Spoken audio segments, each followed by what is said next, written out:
Okay, so hello everybody. My name is Julia Antosiewicz, and on behalf of Warsaw Beijing Forum, Students' Organization for Law and Economy, established at University of Warsaw, as well as Psychologists in Business Science Club, established at Psychological University in Warsaw, I'm pleased to welcome you all to the webinar. The title of our webinar is Understanding the Mindset of Chinese Consumers, and it indicates that today we will be focusing on the phenomenon of consumerism in China and the changes of consumer trends. As Chinese society changes rapidly, the middle class increases, we found it extremely interesting to observe those changes and those processes.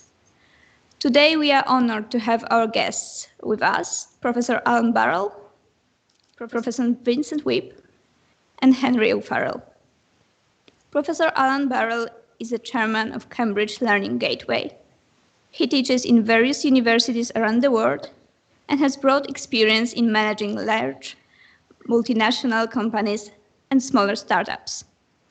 He has been awarded the Queen's Award from Enterprise Promotion in the UK and membership as Knight First Class of the Order of the White Rose of Finland for education services. His current work focuses on commercialization of research, technology startups, and trade development between UK and China, and international relations in general. Professor Vincent Yip is a lecturer at Stanford, continuing studies, and a professor at Nanyang Technology University. He was the general manager of an environmental technology startup. Since 2011, he teaches at Stanford such projects as project management, doing business in China, and disruptive innovation. As a third guest, I would like to present Henry O'Farrell, a final marketing student at York University. He has work experience in China, and he wrote a case study entitled Developments in Online Social Media Marketing in China and the West, an overview of these different approaches. He published it in Sage Journal of Entrepreneurship and Innovation in Emerging Economies. He used to work within the branding team at BMW UK, and he is currently a marketing executive for a startup, assisting with campaign creation and social media management. Before we start the discussion, I would like to thank our guests for accepting our invitation and for presence here today. And I wish us all a fruitful meeting. I am sure that it will be a great opportunity to gain some knowledge. Now I'd like to turn it over to Professor Alan Barrell. Thank you very much, and hello everybody. Let me start by saying it's a huge pleasure and a great privilege and an honor for Henry and I to be with you today. And I'd like to thank the forum for the introduction, and I want to congratulate you on the work you're doing to help us all learn more about each other. So we're so pleased to be here today.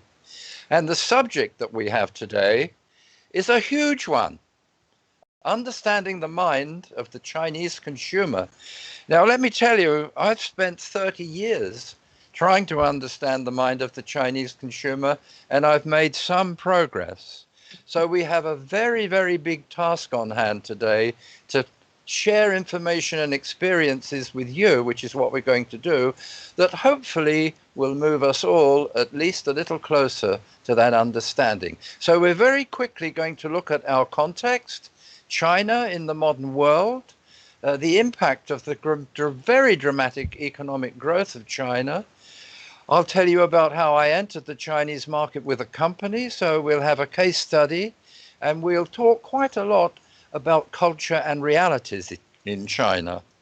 We've also got some lessons that we've learned to share with you about customers and consumers in China.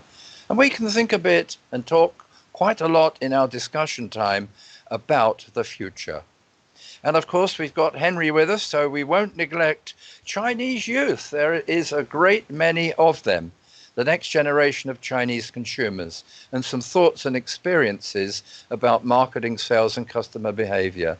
And questions and discussion, and we've got our very distinguished friend and visitor from the USA, Vincent Yip, to join us with his latest observations on these things. I'd like us all to think very carefully as we have our discussion about the influence of culture on psychology, because it's a big issue for all of us. But let's start with a global context. Let's look at our world today, because it is all part of how Chinese consumers and people think. So remind us about the challenges. The population, for example. When I was 13 years old, the population of the planet was 3.5 billion people. Today it's 7.5, more than 7.5, and it will soon be 10. Many of us, thankfully, are living longer, but we're not always living healthier, and that's a big problem. And what are we dealing with in the world? We're dealing with climate change, energy, food, water. How do we feed everyone? And we've seen seismic changes in the world economy, and we'll talk a little bit about those because they do affect what we think about China. But should we start to get too worried about how we can cope with all these things, we should remember that we're living in the century of science. And even the COVID-19 problem that we've had, we are managing to deal with it and turn the world back into something that we remembered before the virus.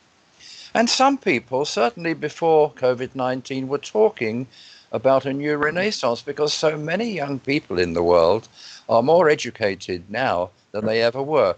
8.5 million new graduates in China in 2019, and probably about the same number every year. So we should look forward to growing opportunities for businesses and entrepreneurs, despite the problems that we've been through. So China, thousands of years of history.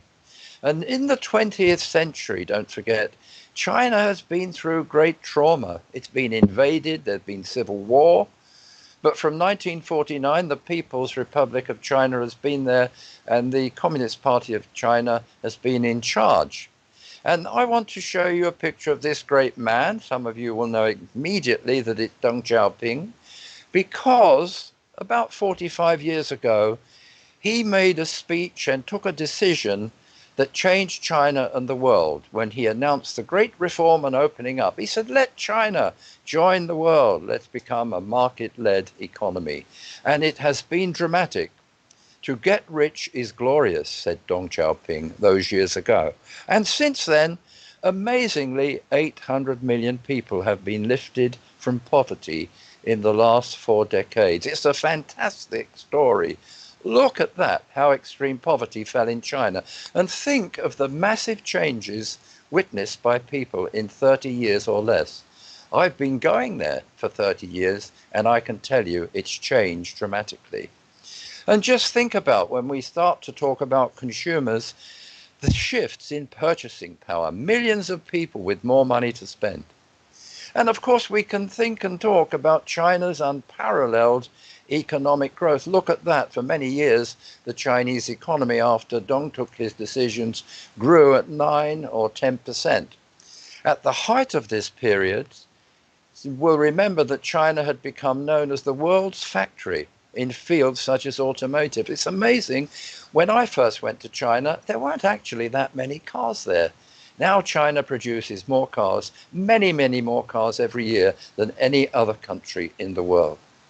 Now, of course, the growth has moderated to about 6% in 2018 and 19, and there was even some growth in the terrible year of 2020. And China has seen the fastest recovery since the pandemic. And just consider the importance of the Chinese domestic consumer market in enabling that recovery, 1.4 billion people. But we're going to come back to modern China, but let's just have a quick look at something of Chinese history, culture, and of its great early inventions. Because if we step back into history, we can read a lot, and I've read somewhat, about these books of history. We can read the recordings of great people who wrote many stories, and they've been passed down, and they have influenced the ways of thinking for sure. And I suggest to you that knowing something of China's history, its legends, and its philosophy helps our understanding of the Chinese mindset. And we can learn about the three legendary god kings, their legendary sovereigns, Yao, Shun, and Yu. 4,000 years ago, there are stories about them. And I'm going to show you some words now that were generated in that era and that I keep finding wherever I look and think about China today. A philosophy to impartially adhere to the middle way. Think about that when you think about Chinese mindsets. Now, many years after that, but still many years before the birth of Christ, Confucius did live. He was definitely a real teacher. And he taught about morals, ethics, politics, philosophy, and Confucius thinking is still very much ingrained in what Chinese people think today, in my experience. And if you want to, you can read the Analects of Confucius and learn more about that. And here's one of the great Chinese philosophers, Lao Tzu. Look at those words, talking about water being so soft and usually battle against hard things. And practicing the practice of self-confidence and being confident in oneself rather than being boastful and thinking all of the time about what other people are thinking of us.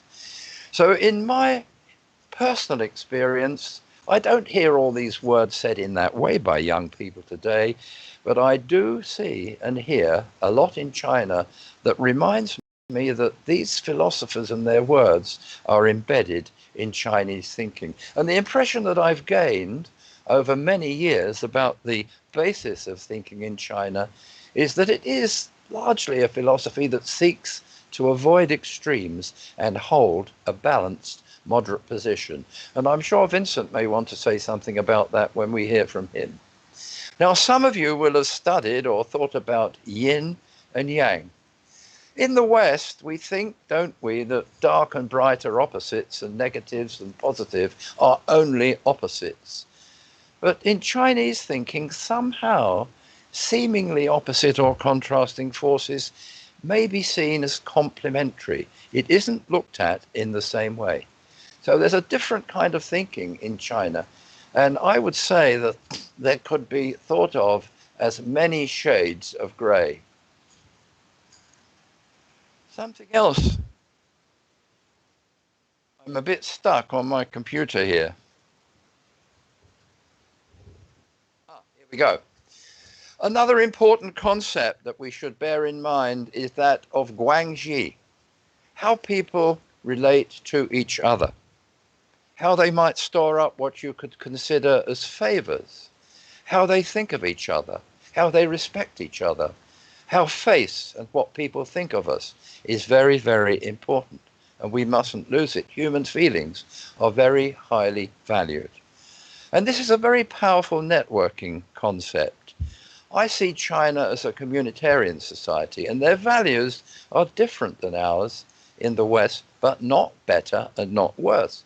And if you want to do business in China, please understand some of those things. Very quickly, just a reminder that although China is now entering a wonderful new age of innovation, it was thousands of years ago the great inventive nation in the world. Just look at those inventions. We have no time to talk about them. I just wanted to remind you, when you think about modern China, this is the history behind it. And there are some of the other wonderful inventions of ancient China that are still with us today. And notice you've got vaccination there, and we're all thinking about vaccination today, aren't we? You can read a lot more about Chinese culture and the way Chinese people think in a very, very wonderful book. It's called Think More Like Chinese. It's the best one I know for the subject, and it was written by a very good friend of mine, Dr. Helen Chang, Chinese born, did her PhD in Cambridge and living here now with her family. Try and get it if you want to know more about Think Chinese. Now that's a little bit of history very, very quickly. We're going to move on now and look at how China has changed and what's going on there today. And I love this picture. Look at the top picture. These are pictures of the same place 27 years apart. Shanghai, Pudong. Absolutely amazing. It's grown since then. And this is the world, remember, now in which many of those Chinese consumers are living. It's a symbol of modernity. There are mega cities of 25 and 30 million people. And urban China is now becoming even more urban. Don't worry about the detail. Just look at the blue and get the impression of how China is moving into a city-based urban community. The rural community is still there, and the government does have a countryside program that's looking after it. But China's urbanization is something that has never been seen before. And of course, if you go to China, you can travel on the high-speed train system. There are now 40,000 kilometers of high-speed tracks in China. 2/3 of all the world's high-speed tracks are in China. And of course, they've got great airlines. So mobility in China has moved forward rapidly, which again has affected the lives and the thinking of consumers. Here's another example of how China, building this amazing bridge, the longest of its kind in the world, has joined up Hong Kong, Zhuhai, and Macau, and enabled people to travel more efficiently and effectively between places. Now, I want you just to bear all that in mind, that which we've said about China and its growth, and then connect it to this great development that we've all seen happen in our lifetime, the World Wide Web, revolution in communication, brought about by Tim Berners-Lee. And what you're going to hear, you'll hear more of it later from Henry, is how China's application of the tools of the new age of communication has been dedicated and serious, and there have been lots of investments in R&D and science and technology and engineering, which have led China to world leadership in key areas. And China's consumers, by and large, in my experience, are very confident of the future. This is the Economist magazine that was published very soon after China achieved a first. China landed a spacecraft on the far side of the moon. And the Economist article is all about the growing ascendancy of China in fields like these: computer science, artificial intelligence, machine learning, robotics, genetics, genomics, all of those things. And of course, economic progress is led by scientific and technological capability. This is all the background, and it is the environment in which Chinese think today. And then when we look at world trade, just see how much that has changed. Back in the 19th century, 1870, Britannia ruled the waves. It was followed by Germany and France. Then by the 70s, you see the Americans have become very much the dominant factor. By 2010, China had already caught up. But now, China, of course, is the number one in world trade and continuing to be extremely strong indeed.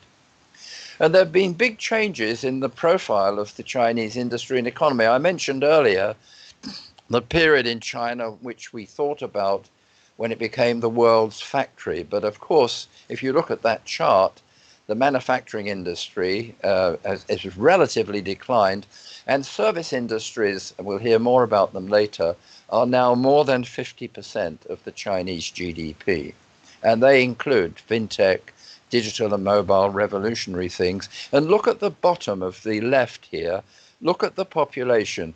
64% of the 1.4 billion people are in that age bracket, 16 to 59, where they are definitely consumers, and there are already almost 900 million of them.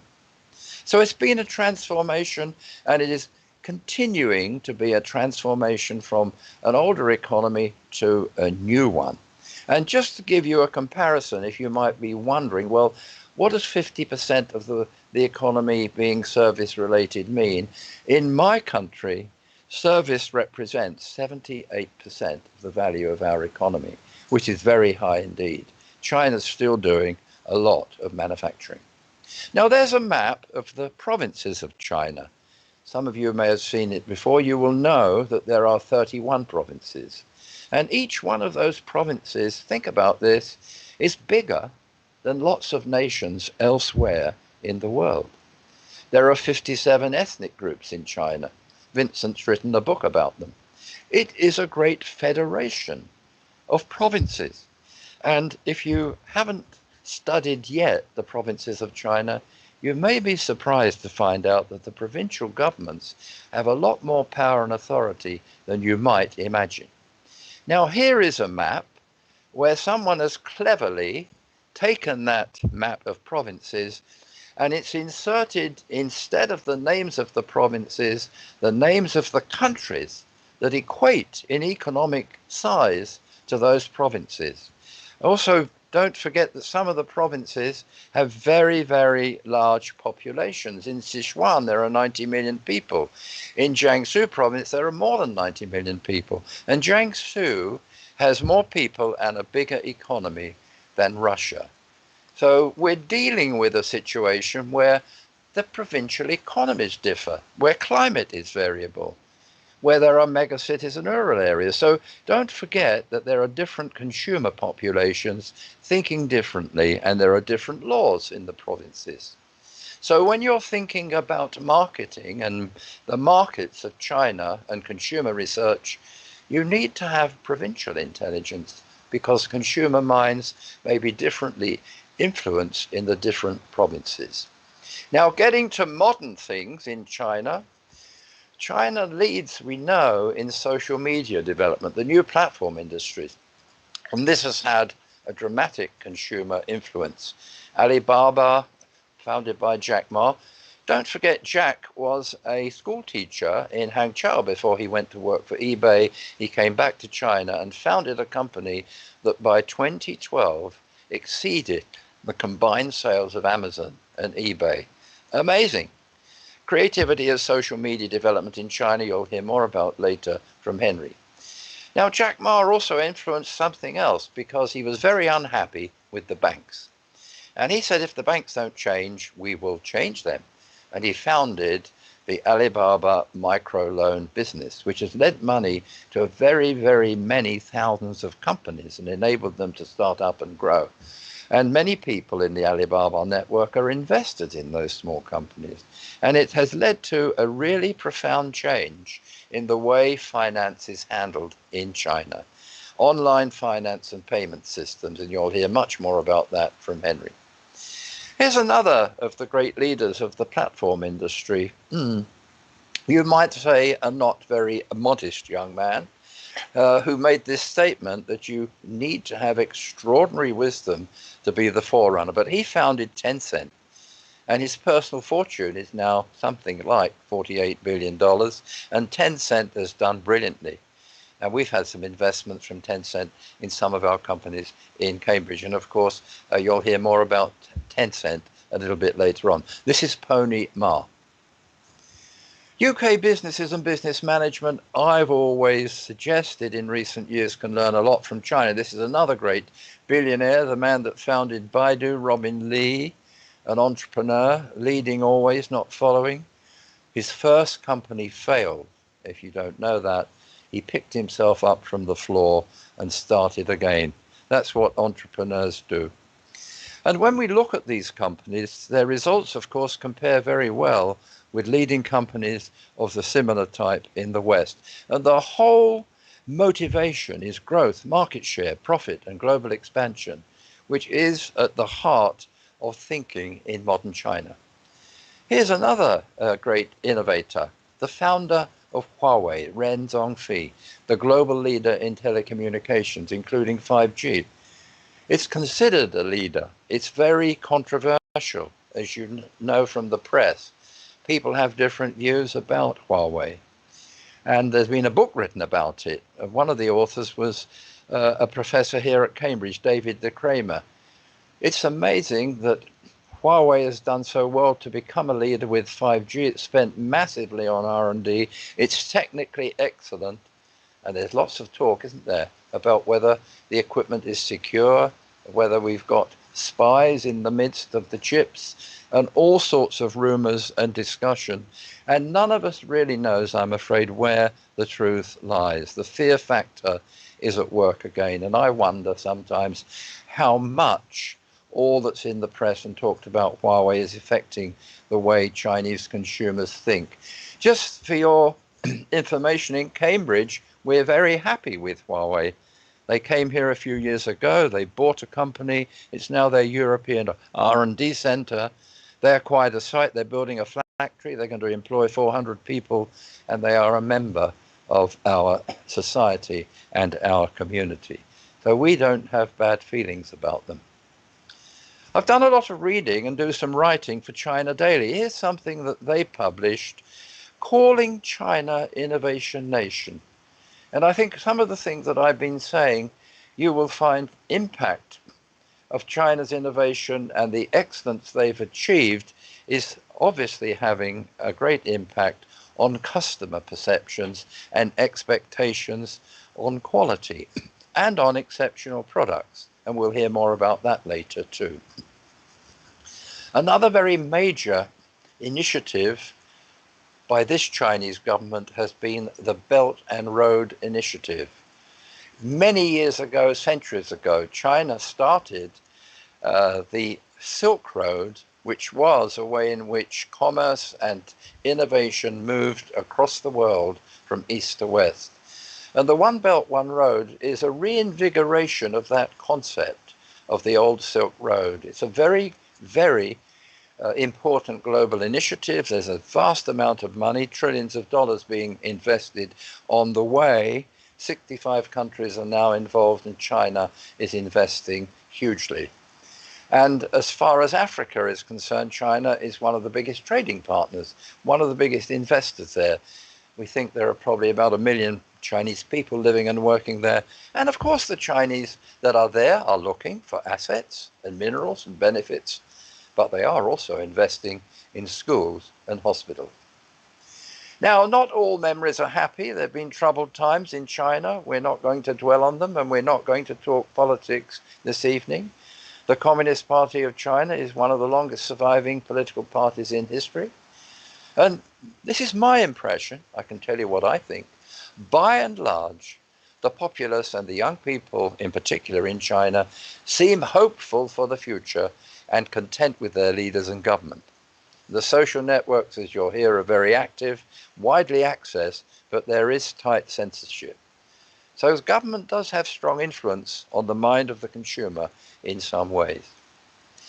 Now here's another Economist cover which tells a rather sad story about geopolitics.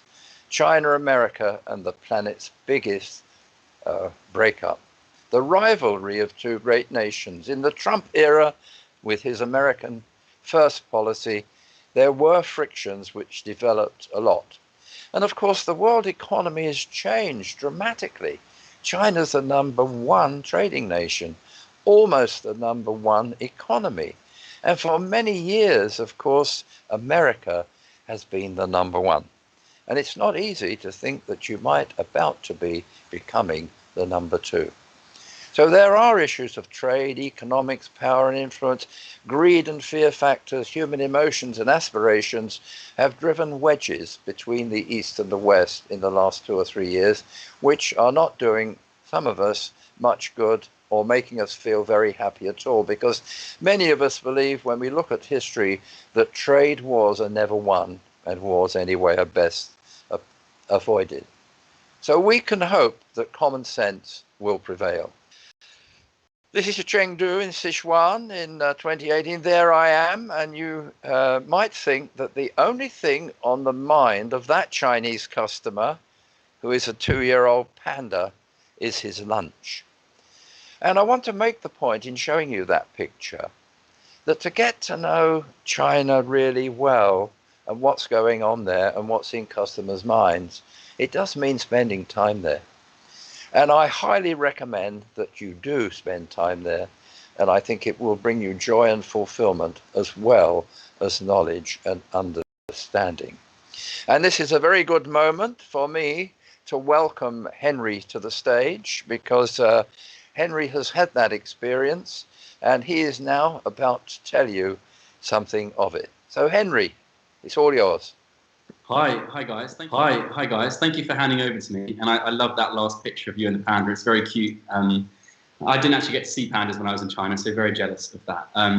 But hi everyone, I'm Henry. And it's a pleasure to be speaking to you guys today. Thank you for taking the time out of your evening to hear what we have to say.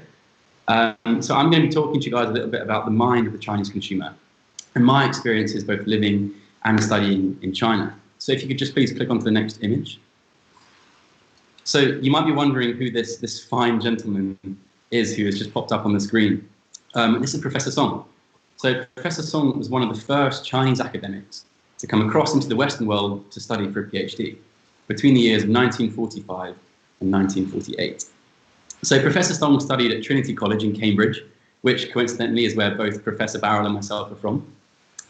And after studying for his PhD, he returned back to China and actually became a very influential economist, taking a plethora of different ways and methods from the Western world back to China with him. So why am I showing you this statue?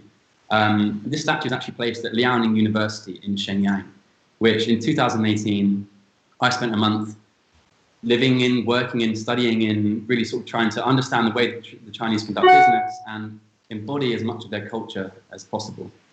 And off the back of that, after returning to the UK, was lucky enough to write an article entitled Developments in Online Social Media in China and the West, an overview of different approaches, which I believe you guys have been sent prior to this. If you haven't, then my email's at the end, so ping me a message, I'm happy to send it across. This is just an image, so you can also find it on Google. Cool, so if you pop on to the next slide, please. So I just thought I'd first talk to you about university life and some of the differences and similarities between university life in China compared to my experiences in the UK. So this top image is of Liaoning University in Shenyang, where I stayed for a month, and then this bottom image is York University, which is where I'm currently a student. So the first sort of major difference I found between student life, and it pains me to say this a little bit, is that I found personally that Chinese students are actually more studious than UK students, devoting a significantly larger proportion of their time to study. Something that obviously I think UK students could benefit a lot from. And that sort of brings me on to my second point quite nicely, because I think one of the reasons for this is that at Liaoning University, you never really had to leave the campus, right? They had everything you could ever want on campus. So we're talking supermarkets, hairdressers, burger bars, steak restaurants, smoothie bars, the lot, you name it. And you could find it on the campus. Whereas sort of compared to the UK university, we spend a huge proportion of our time off campus. We're only really on campus to attend our lectures, really. We live off campus predominantly. We eat our food off campus. We buy our food off campus. We hang out with friends off campus. And so I think by having all of these facilities on campus really enables you to get more into that studying mood more often. Similarly, also, I found that Liaoning University had a bit of a curfew, right? So this top image, which are the main entrance into Liaoning University. So the gates shut at 10 p.m. every night. And then by 10:30, students were expected to be in their dorms, by which time the lights were turned off and hot water was cut out, which totally blew my mind, right? Because in the UK, we're free to come and go from campus whenever we like. We can stay out all night. We can come back at 4 a.m., at 5 a.m. if that's what we want to do. And so I think, again, that's one of the reasons why I found Chinese students to be slightly more studious, because they have this sort of predetermined routine that allows them to make sure they get enough sleep, to have enough energy to study the next day. Whereas in the UK, we very much have to be accountable for our own routine. And then the last major difference that I noticed between university life in China and the UK is the student-lecturer relationships. So I was lucky enough to attend quite a few lectures and classes at Liaoning University. And the one thing that really stuck out to me was the fact that the student-lecturer relationships in China are more of a friendship, right? The students and lecturers laugh with each other, they tell jokes, which was really nice. But compared to the UK, we meet our lecturers to learn what we have to learn and ask any questions, basically. And so I think from a UK university perspective, it would be very beneficial to invest some time into trying to nurture those student-lecturer relationships. So then I tried to rack my, oh, sorry, if you just go back one slide. Yeah, cool. Sorry, I just then tried to rack my mind for some similarities between the two, which was actually quite difficult. And the main one that sort of jumped out to me is the ambition that students in UK and in China both share to better themselves, to strive for good careers. And I just found that really, really cool, because UK and China are obviously worlds apart. And I found it really cool that you could go to a completely foreign environment like China and still meet very like-minded students. And it just, for me, it went to show that no matter who you're with, no matter who you're meeting, there's always something to connect on. Cool, and then on the next slide, this image is of some of the students that I spent some time with at Nanyang University. And then here's the whole group of students. There's me and my professor in the middle. This was taken at St. John's Innovation Centre, where Professor Barrell does a lot of work. Henry, we think that Professor Wimin Lee is online hearing you tonight. Oh, hello, Jake. How are you? If you can hear me. It's been a long time. Cool, if you could pop on to the next slide, please. Cool, so I mentioned briefly that Liaoning University had everything on campus from supermarkets to whatever. And so how did the students there pay for their goods and services? And it's probably quite self-explanatory by the slide, but 99.9% of the time, this is via mobile payment systems. And so we have WeChat Pay and Alipay in China that I'm going to focus on predominantly, and then Apple Pay in the West. So that's WeChat Pay and Alipay in China and Apple Pay in the West. So I'm just going to talk to you a little bit about where they came from and who they are, really, and any similarities between the three.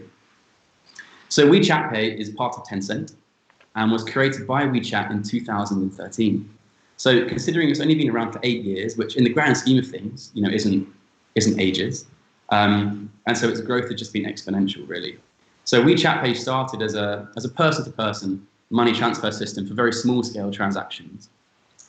And then as the mobile payment system market exploded in China, it became the behemoth that it is today. So not only still catering for person-to-person transactions, but also business-to-consumer transactions too. And I mean, when I was in China, I don't think I saw or met a single person or business that didn't use or accept WeChat Pay. So we're talking everything from hot dog vendors to Louis Vuitton outlets to buskers, all accepting WeChat Pay. And buskers is actually a really interesting point, because when I came back from China and spent some time in London in the UK, I started to notice that a lot of the street performers and buskers in London actually accepted these Chinese mobile payment systems too, which makes sense, right? Because London is a hub for Chinese business people and tourists and students. And I just found it really interesting to sort of observe the way that Chinese businesses and the Chinese way of life is leaking through a little bit into Western cultures. And WeChat Pay also has a very interesting tactic of trying to expand further into the Western world as well by focusing on targeting Chinese business people and tourists. So they're focusing on trying to get themselves into hotels and duty-free stores, where a lot of the Chinese population spend time, and trying to get themselves in front of as many Western consumer eyes as possible. So moving on to Alipay. So Alipay was created by Taobao, which is part of Alibaba Group, as a sort of form of business innovation, really.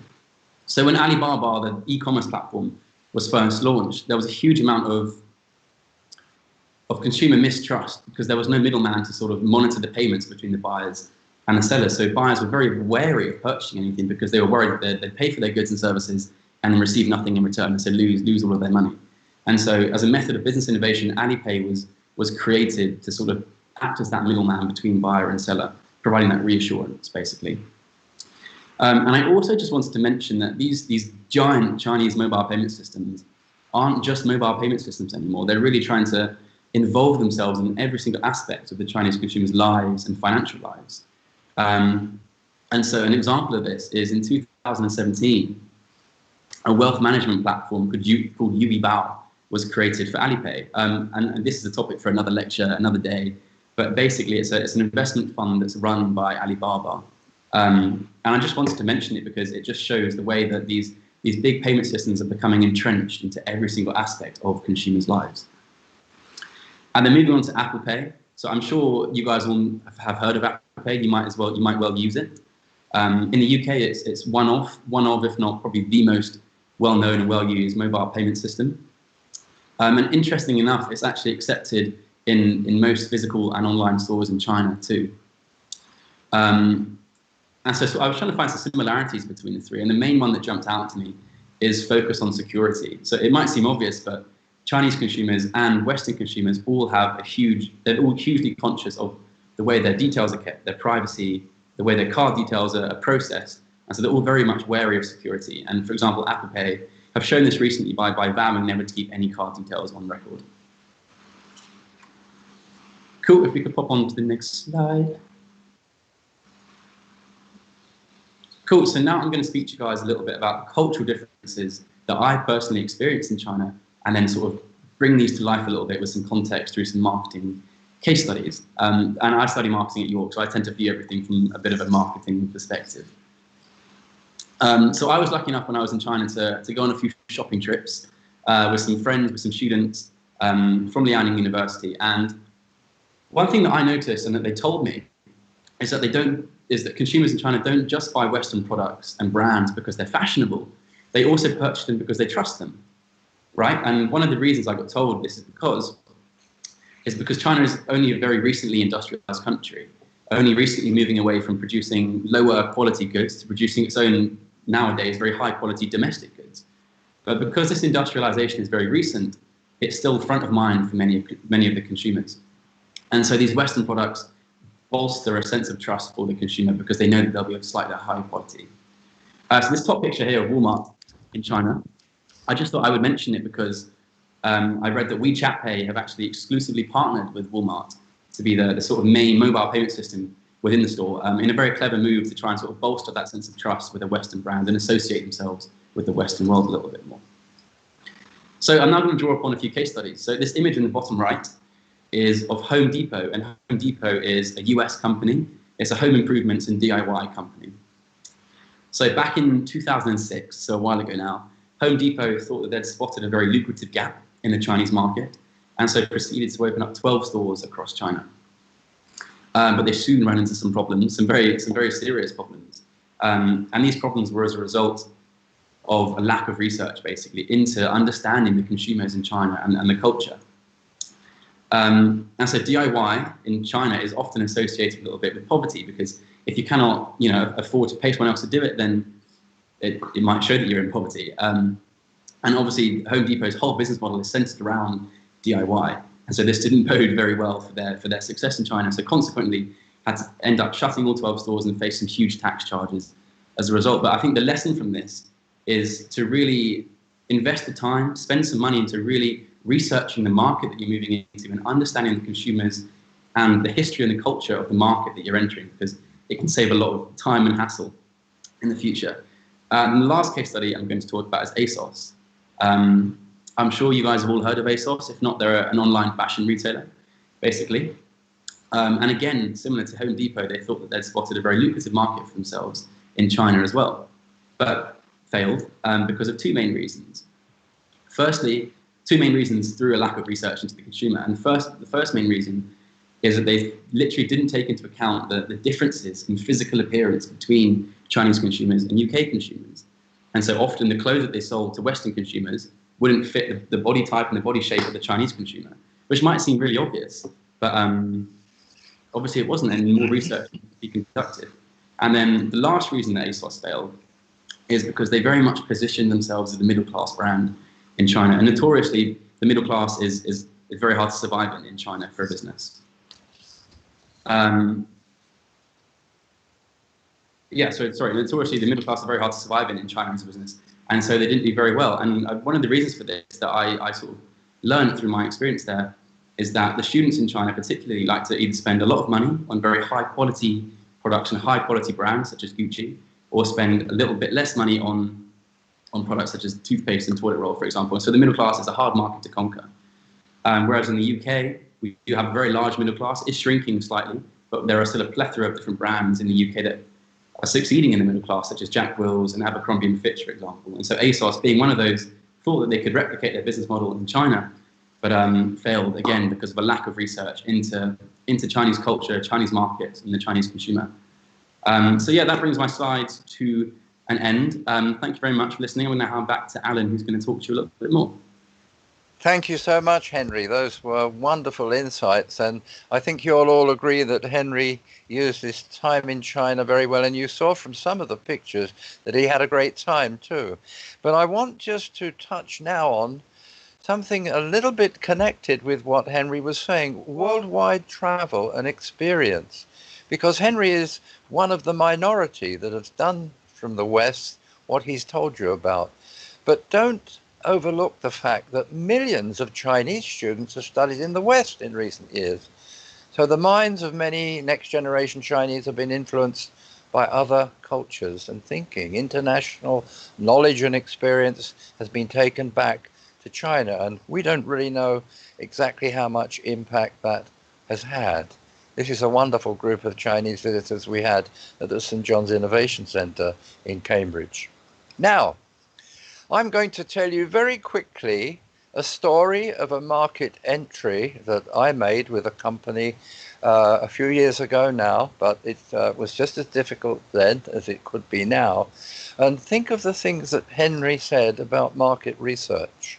In 1994, the Willett Company, which was a technology company, don't need to know about the products, it was electronics for industry, and we did a joint venture with a local company. We found a partner, but we made sure we had a major share of the equity, and I became the chairman of the board of a Chinese company.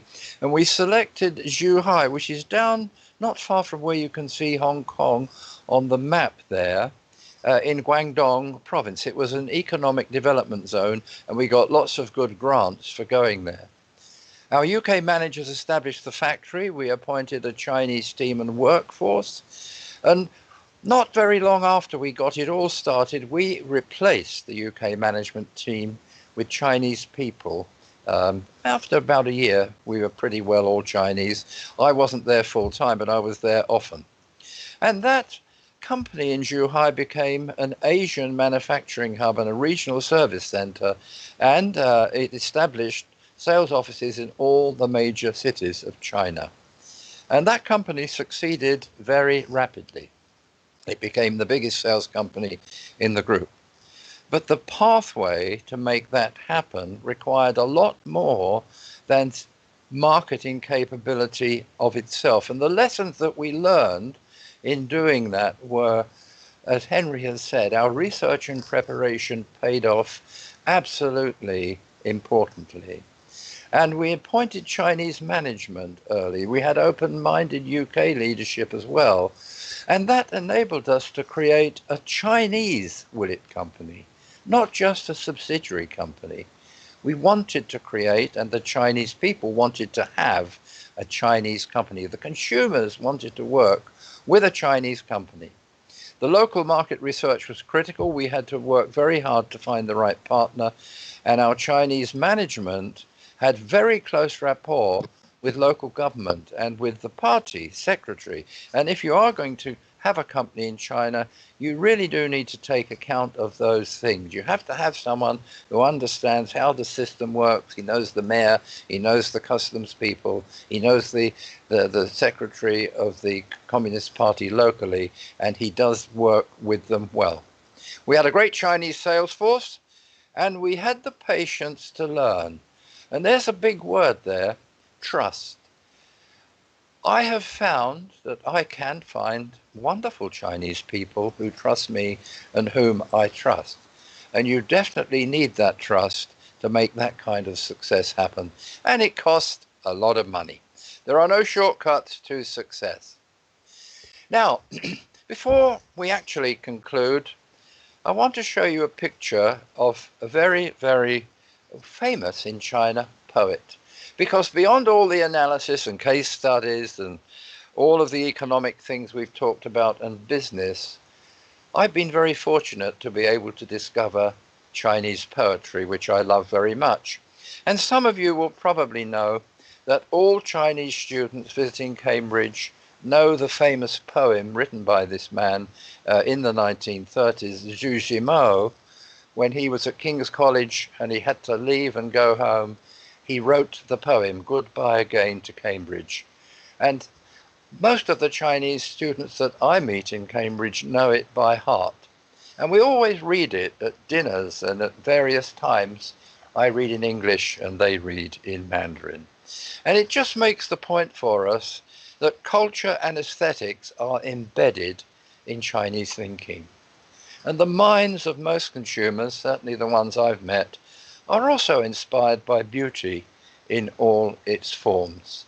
And that's why I've gone so close to China and have so many Chinese friends. And I'm very happy that that is the case. So Understanding the Mind of the Chinese Consumer, winding it up very quickly in a very short space of time, bearing in mind, please, that all individuals have their own mind. But to summarize some of the key factors that Henry and I think are very important for all of you who are either doing business in China or thinking of it, a few takeaways from me. Accept, enjoy, and celebrate cultural diversity. Learn why the Chinese think the way they think as much as you can. Do your own world thinking. China is a developed nation and world power now. No question about it. And Chinese history, creativity, and inventiveness goes back more than 5,000 years. Learn a bit about it. And China may, of course, be the biggest market for your product or service, but you need to understand it. And these now are from Henry, please. Yeah. So for me, the sort of key learnings are that there is no substitute for visiting and intermingling. It's so important to get out there and really sort of meet and experience the culture for yourself. Chinese people are extremely friendly and welcoming. I've made so many friends out there, and I have nothing, no qualms with anyone. Young Chinese people are open-minded and are interested in new ideas. Social media is a different world in China than the West. It's very much more advanced. It's very different in very many ways. There's also not so much a middle class as in the West, but a prosperous elite class of thinking who admire excellence. And then lastly, for me, it's about quality, and prestigious international brands are preferred to many than local brands. And from both of us, courtesy and politeness are demonstrated in our experience everywhere in China. And the individual is highly valued. So if you're going to work there, please be prepared. And that's all we've got to say at this moment in time, because we hope we're going to have some very, very good discussion. Thank you. Thank you. Thank you very much. So we can pass now to the discussion part. So we've got a couple of questions from the people that were watching the transmission. So the first question is, would the speakers make comment about the differences in the Chinese internet versus the rest of the world, the protection that has been seen, and how the two will eventually come together for more integrated commerce? Well, he's been sitting listening to two non-Chinese people for about an hour, and Professor Yip, his early morning where he is, he's got up, he hasn't gone to bed all day and all night. So I think, Vincent, you might tackle that question for us, please. This is about internet. Yeah, what is the different internet and the way it's thought of and used in China, and is it very different from the West? And will the two, I think the questioner said, ever come together? Will we ever feel that we have a really worldwide internet? Okay, wonderful question. If we have time, we'll talk a little bit about culture. But since this question is specifically on the internet, now firstly, I have to declare, I, of course, look Chinese. I'm ethnically Chinese. This year actually marks my first time that I went into China in 1981, 40 years anniversary for me. So I am originally born and raised in Singapore, which is very interesting because my first contact with the Western world through British eyes, because Singapore was a former colony of Britain. And so I'm one of these fortunate people who grew up absolutely bilingually from the age 4, speaking both English and Chinese, which later in life makes me a bit of a, if I can call myself a China expert. And I did marry a Chinese citizen. That also gives me a bit of a, expertise. Now, getting back to internet. Now, firstly, because I live in America, the view about China and the Chinese internet is quite different. Of course, here we tend to talk about the censorship and all that. But as a person who's lived in China, who's maybe flown into China out 100 times in the last 40 years, I would say that for people at a certain level, the academics, the people who could, with English fluency, the internet is not that awfully controlled. You can easily get a VPN. And most of my students, for example, right now I mentor students in China, they have no problem getting onto Google, Gmail, whatever. So the use of internet for people who really matter is not a problem. However, if you want to reach the Chinese consumer, you got to customize your website. It cannot remain as an English website. It must have a Chinese version, and the Chinese version will be different. You will notice right away. You cannot just translate the captions and the banners and make it into Chinese. The Chinese website tends to be much busier. A lot of bells and whistles. It leads you to different places. It's got the videos blinking and all that. So you got to completely change your way of thinking. So for students, for expatriates in China, the use of the internet is not very different, although culturally there will be different. I think, Alan, does that answer some of the queries, this particular query? I think that's as much, because it's such a big subject. I think it's a very good answer. They are very different. There are differences. There are differences in the way the government looks at the internet. We have to accept that. It's a fact of life. But as you say, there are ways where the internet brings many of us together. I am in contact with wonderful people all over China, and they can communicate usually freely on the internet. They find a way to do it. Shall we have another question? Is there another question? Yes, there is another question. The other question is, what is the significance of the second-tier cities in China when it comes to luxury goods market purchase development? Sorry, say the question again a bit slowly. What is the significance of the second-tier cities in China when it comes to luxury goods market purchase development? What about that one? Second tier. Vincent, you want to take that one as well, since you're with us? Okay.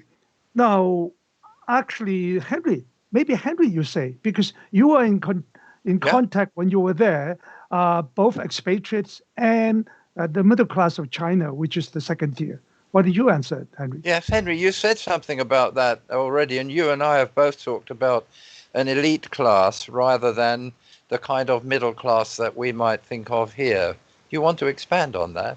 Yeah, I guess from my sort of experience in Shenyang for a month or so, I think the main sort of shops that you see walking along the high street are very much luxury shops. So they are your more Western brands. They are your Louis Vuittons, your Gucci's, your Quicksilvers, whatever they might be. But there are also a huge amount of domestic brands out there as well in China, obviously. But I think you have to go searching for them a little bit more, especially in the tier 2 cities. I think walking around, it's very evident the presence of these Western luxury brands. But if you actually go a bit deeper into the back streets of these cities, then there are still domestic brands that are out there. Yeah, I mean, Henry, when I was there also, when I've been there many times, there are such huge malls of shopping malls where all the world's great brands are there.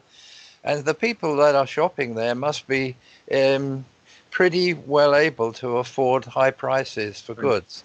So that is catering for that group of people who are educated and relatively wealthy. But there is another tier, isn't there? Maybe I could, right now, because time is moving on, it's been 1 hour. I've made a little bit of preparation. Maybe this is a good way to introduce it. So I use luxury brands too. But I want to, if I may say, caution many foreign merchants and all that, not to think that, at least especially now, that Chinese are only interested in Louis Vuitton and all these expensive stuff. Some, especially during COVID-19, some of these brands have left because many of the shops are closed.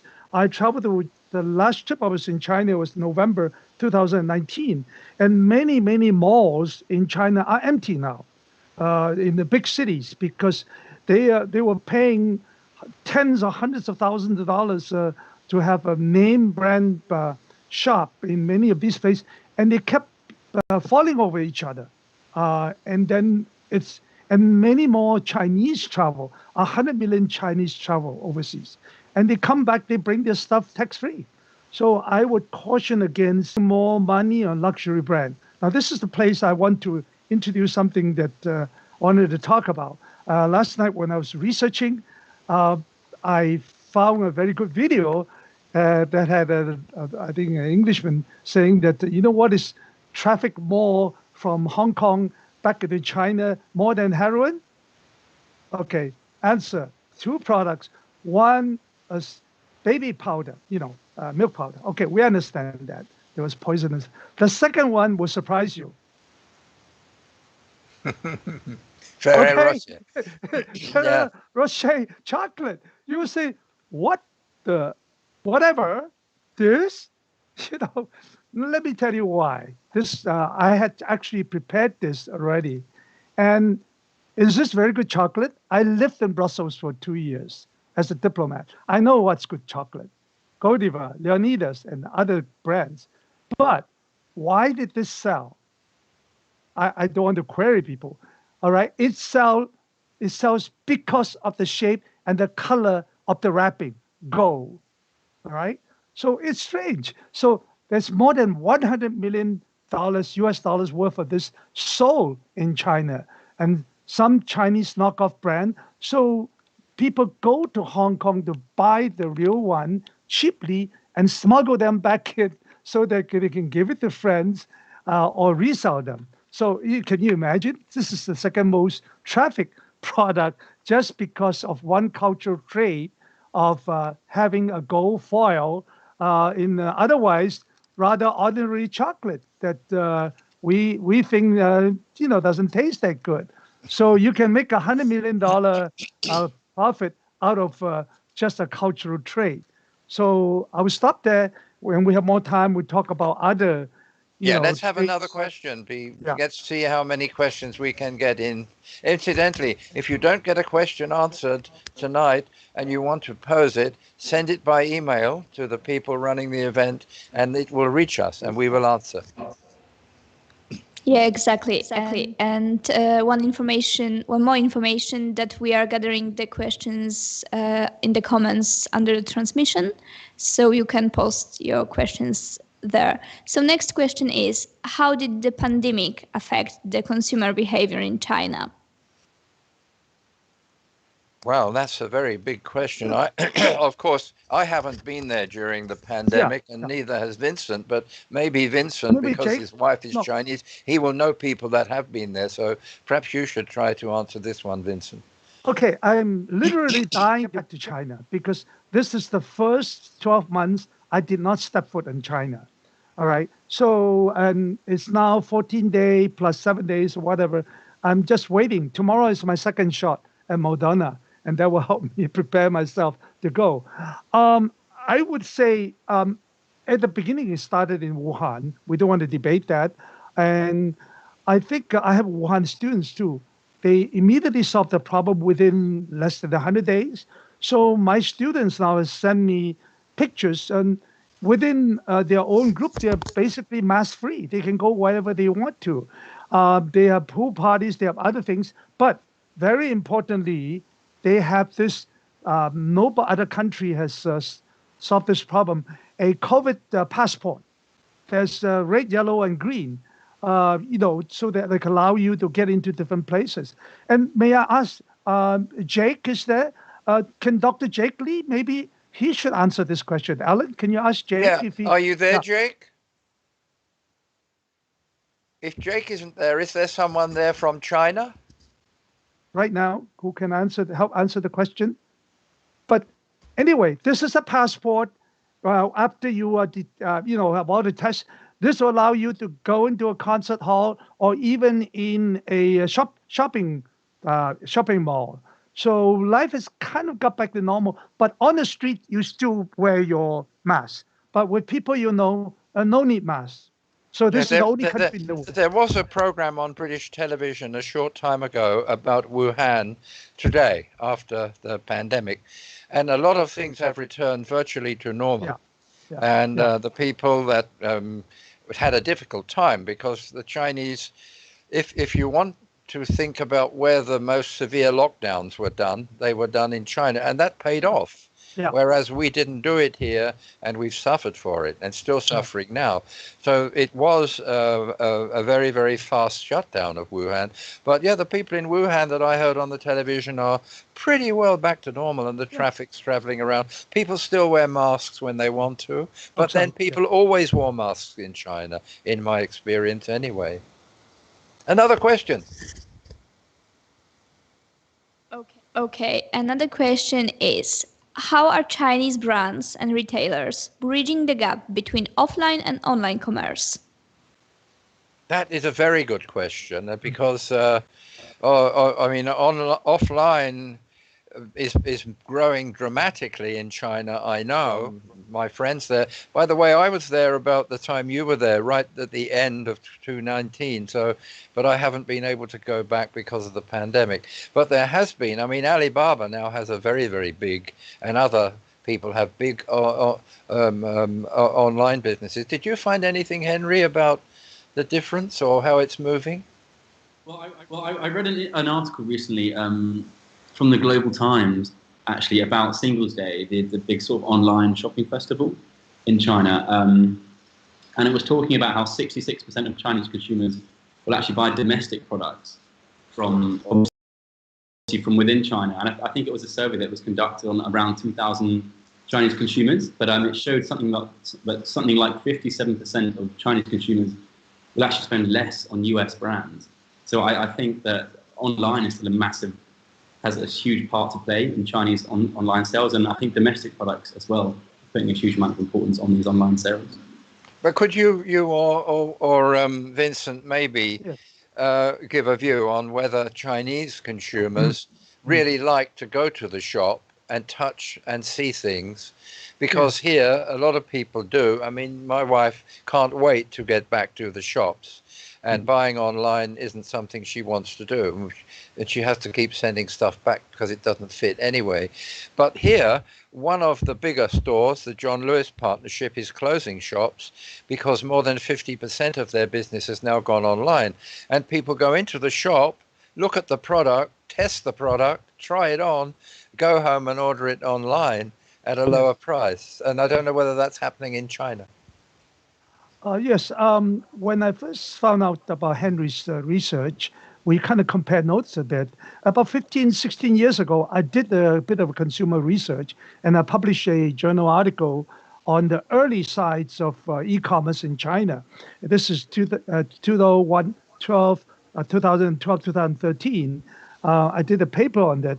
And at that time, of course, e-commerce is very, very low. And now it's like that. But I think same with Henry's research, which was about 15 years later. There is a factor of see and touch. The Chinese culture is still old. The people still lack trust of third party. Professor Barrell had this yin and yang thing and about face and all that. We are still a very group-oriented culture. So I would say that in China, it is in between. Not everything is so online because there's a trust factor and there's a returns factor. I'm, of course, used to buying on Amazon. I would buy anything at Amazon. Here, you could, buy a coffin. You could buy a car. You could buy diamonds. I don't think people in China will buy a car online or diamond online because they don't have that trust. There's also the other big difference between Alibaba and Amazon is that Alibaba has always said that we are only a platform. We cannot police it, and which is not what Amazon says. If you find a merchant on Amazon selling fake products, it will be closed down. All right. So, and the return policy is almost 99%. I would say there's a difference. In China, I don't think the brick and mortar shops are all going to close down. There will be something in between. You don't want to do generic stuff, but for things that need feel and touch, brand and other things, the brick and mortar shops are still going to remain.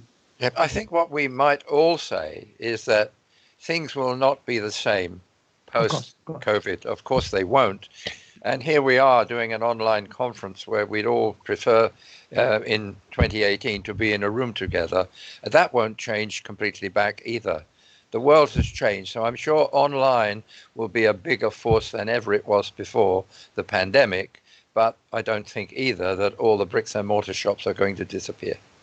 Okay, Alan, maybe I should introduce that factor of patriotism. You and I discussed this also with Henry. Yeah, because I'm the one sitting in America, and you know the last 3 to 4 years is a big trade friction between China and America.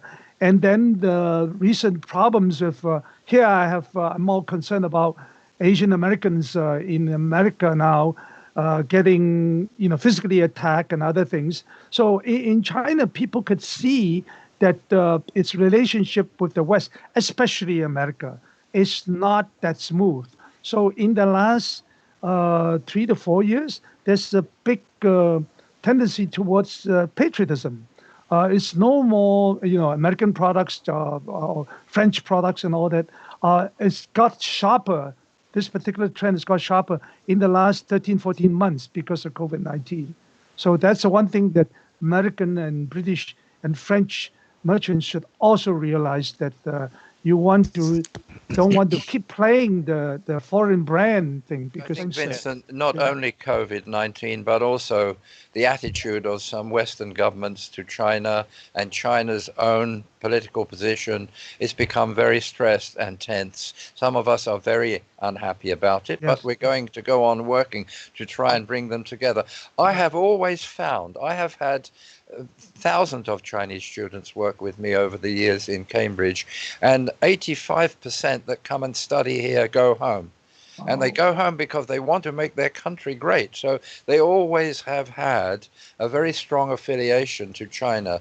The Chinese citizenship is important to them. But you're right, it's an added factor now. We could say almost, we could call it patriotism. Are there another question? Another question is, how important is the name branding while introducing foreign companies to the Chinese market? That's a very good question. Henry, you said some things about that, luxury brands. I mean, brands like Rolls-Royce cars or Mercedes are famous all over the world. I don't think German car industry would be surviving if it weren't for Chinese people buying Mercedes cars. But you have a thought on that, Henry?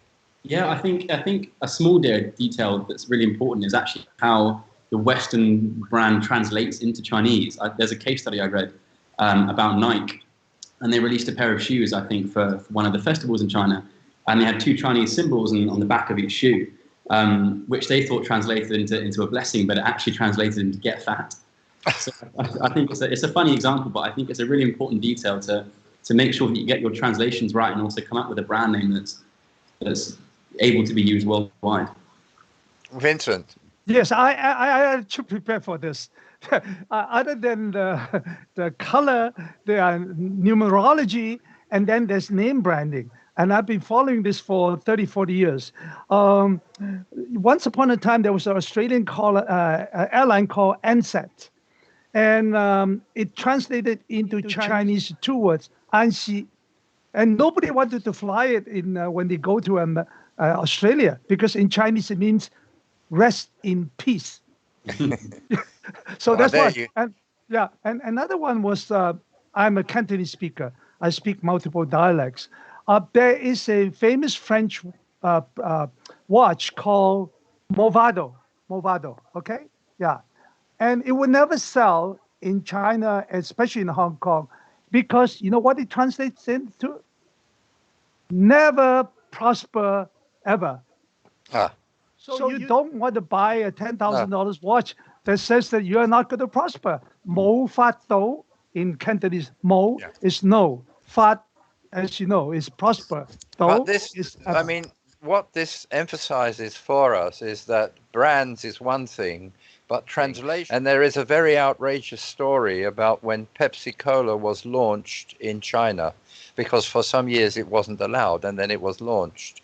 And the motto of Pepsi Cola in those days was a very strong message. I'm just trying to remember the exact words. I know what it said. come alive with Pepsi. And they badly translated it into Chinese, and the Chinese people read it as bring your dead relatives back to life with Pepsi. So don't overlook the importance of translation. Yes, absolutely. And do it in different dialects, if I may remind you. I'm a kind of a dialect connoisseur in China. So try Mandarin, not only Mandarin, but also Cantonese for sure, and maybe Shanghainese, which is my wife's dialect. So there are multiple dialects in China. Yeah. It's like a Europe, so you got to be careful. I think we overlook that. In my country, there are different dialects. And I know a lady that I work with from Taiwan said that people north of Beijing don't understand her Mandarin because she's speaking Taiwanese. So any more questions? We want to involve as many people as we can. Yeah, another question is about values of Chinese consumers. And the question is, if we need to sum up what we can say regarding the values of the Chinese consumers that they care about, besides the one about the trust, what would they be? So you've already mentioned trust. What would you say, Henry? I'd say quality is definitely up there as a major factor for Chinese consumers, and also it sort of ties into the sort of the realm of trust as well, but customer service as well, and feeling valued, not just another order number, for example. I think they're two main ones for me.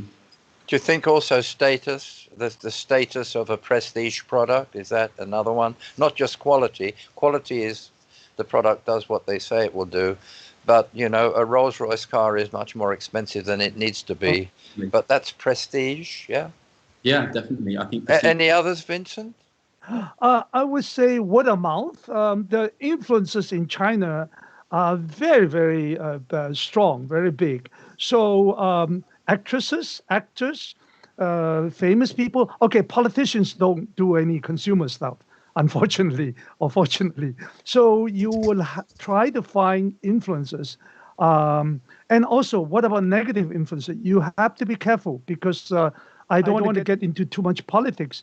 In the past, a few Western singers have said things and step on the toes of the Chinese customers. And that's a no-no, because then immediately there'll be a boycott and it would really, really hurt your brands. So be very careful about the influences in the West. You want to stay off political stuff. So that is very sensitive, especially nowadays. Yeah, right? I have also found myself, the Chinese people do ask advice of somebody that knows something about a subject. What do you think of this area? What product should we buy, or what book should we read? So word of mouth, as you say. Word of mouth. Keep going with the questions if you've got more. Oh, Henry, yeah. I also think status in the Western world is increasing as well. I think elements of Chinese culture, like Chinese music and Chinese actors, are also having a bigger role to play in the Western world as well. So consumers in the Western world are looking to some of the Chinese musicians for some of the clothes they wear, I think. So it doesn't just stop in China. Yeah, one thing I've also found is not all of the 16 and 17-year-old people I know in China worship Jack Ma and Pony Ma. They have a lot of criticism of them and what they might not be doing for China. That's another subject. Another question?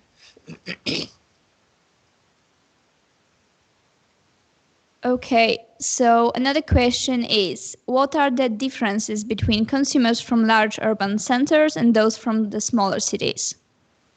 Well, that's a very good question. I mean, in the rural areas where I have spent some time, where particularly the ethnic minority people live, and some of those have larger families. Remember, a lot of China had a one-child policy, but not the ethnic minorities. And some of the rural people live, as they do in other countries, in the way they lived many years ago. So life is very, very different. And what they want to consume is very different. For example, in the rice terrace areas, the ethnic minority people have a very different life, with which they seem very happy. In the urban areas, people want to generally keep up to date and up to speed. Yeah, and I'd like to include something as well. So I was chatting to a Chinese friend of mine recently about rural farmers in China, comparing them to sort of rural farmers in the UK.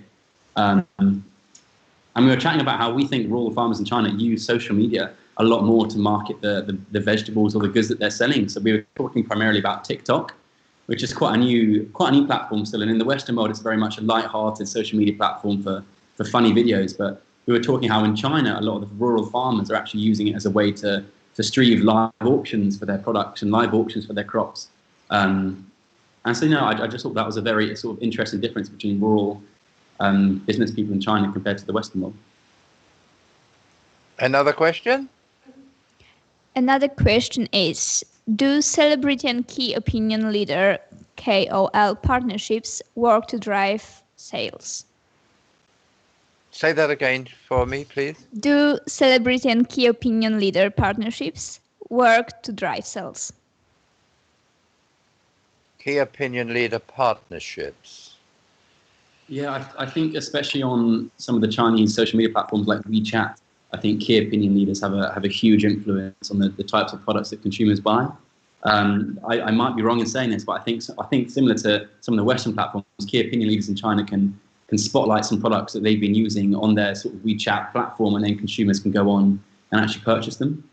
So yeah, in my opinion, they have a massive impact on what consumers purchase. I think also you would have to consider, in seeking to answer that question, the difference in age groups, because older people in China are very different in the way they live. And here, for example, you won't find many Chinese grandfathers playing football with their grandchildren. They're playing board games with each other. So it's a different way of thinking about things, and age would be a big factor in answering that question. And I think the younger people will, like they do here, have a different group of heroes that they worship.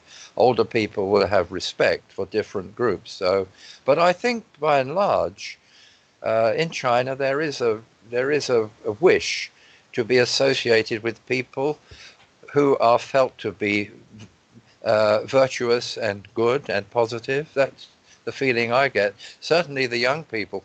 One of the most extraordinary things that hasn't gone away at all, and I have so many Chinese students coming here, they have huge respect for old people like me. I'm pretty old, as you can see, and they will not call me by my Christian name. Yeah. However much I ask them, you are always professor to a Chinese young person. So it's a different way of thinking, as we said, yin and yang, and different cultural approach. Culture is deep. It's in genetic. It's embedded. Yeah, more. That's it.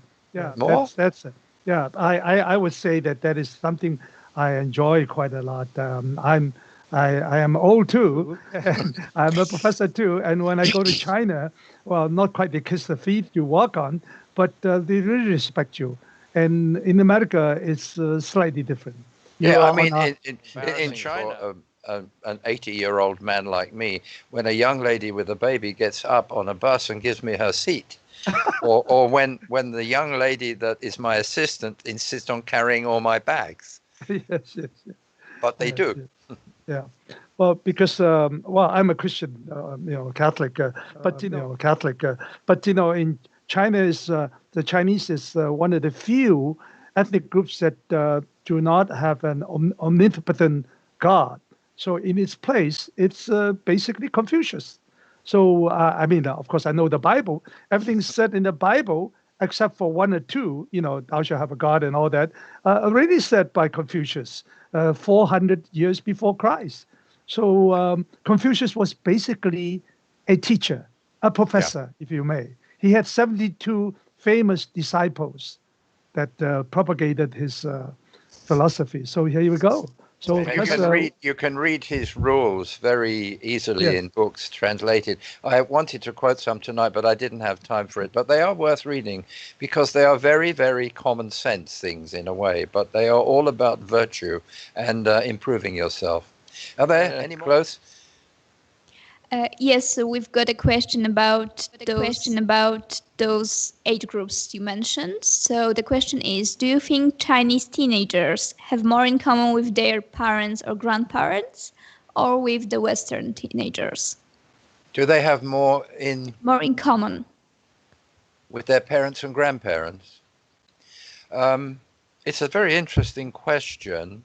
I have every year coming to me, or I did before the COVID, 13 and 14-year-olds from one of the best schools in China, Pinghe. It's a private school in Shanghai. They are highly educated. Their parents are very wealthy. Their parents are absolutely determined that they will be brilliant at whatever they do, and they send them around the world to get them educated early. So I think that in China, in the educated groups of people, the parents are particularly demanding that their children perform to the best of their ability, almost to the point of driving some of them suicidal. You know, I mean, it is very, very strong. And grandparents are revered, I think, maybe in a different way. And I don't think many of them will play games in the garden with the grandchildren, the grandfathers and the grandmothers. But they do congregate more with older people. Here, it's much different. I mean, Henry and his family, and he is one of my grandsons. I have 8 grandchildren. I see them all the time. So but of course, Chinese families are generally smaller because of the one-child policy. So that creates a different situation for them to live in. And that's one of the reasons why they are so severe on their children, because they only have one. It's the only chance of something being brilliantly done by my kids, and it's the only one I've got. Add a couple of things. Well, firstly, I mentor not only college students, I mentor high school students from China too. So I could see that the 3 or 4 generation hierarchy still exists.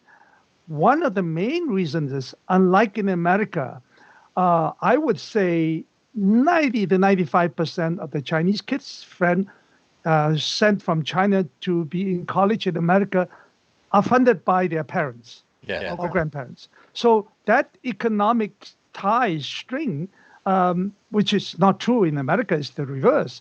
So that it will keep them at least, if I may say, respectful, in line. So if you ask them where their income, a typical Chinese college students don't work, for money. They don't flip burgers. They don't wash cars. They do internship. They want to better themselves and all that. And in fact, which is not so good in a sense, most of my college kids, mentees, they have debit cards in America. And who's paying them? Their parents are. Okay. Yeah. So, but of course, most of them are good. They are reasonable. They don't go and buy a, Ferrari with their gold card or whatever. So this economic tie keep the family together. So that's what I would say. So this is my observation, and this kind of keeps it together. It is. And incidentally, in China, college students can't have a credit card even if they wanted one. It's not allowed. So, but they don't need them these days. They can pay by any other means. Okay, is there more question? One more or 2? Or we don't mind. We are here. So. Yeah, there's another question. The question is, do you think the Chinese consumer has undergone a huge transformation? In particular, the question is if women's behavior has changed as well, and are they more open to making risky decisions? That's a very good question, and it touches on the gender question too, and the place of women in society. My own opinion is the place changed in the time I've been going there. In the 30 years, I work amazingly largely with very clever women. Many of them have become investment bankers in London and New York. So as far as the treatment of women that I see, generally, okay, they may not be in the top positions, but some of them are. There are many women billionaires, and I know some in China. As to the first part of the question, maybe you have something to say about that? What did you observe, Henry? So my experience in China, I stayed in China for a month, and then I came back to the UK for a week, and a selection of students came back to the UK with me to take part in a study school at Cambridge University. And it was quite interesting because I think there must have been about 40 students that came back, and probably 80% of them were women, which I found really interesting, because it was the women in that group that were the ambitious ones that wanted to best themselves, that wanted to strive to study for a master's or a PhD in the UK.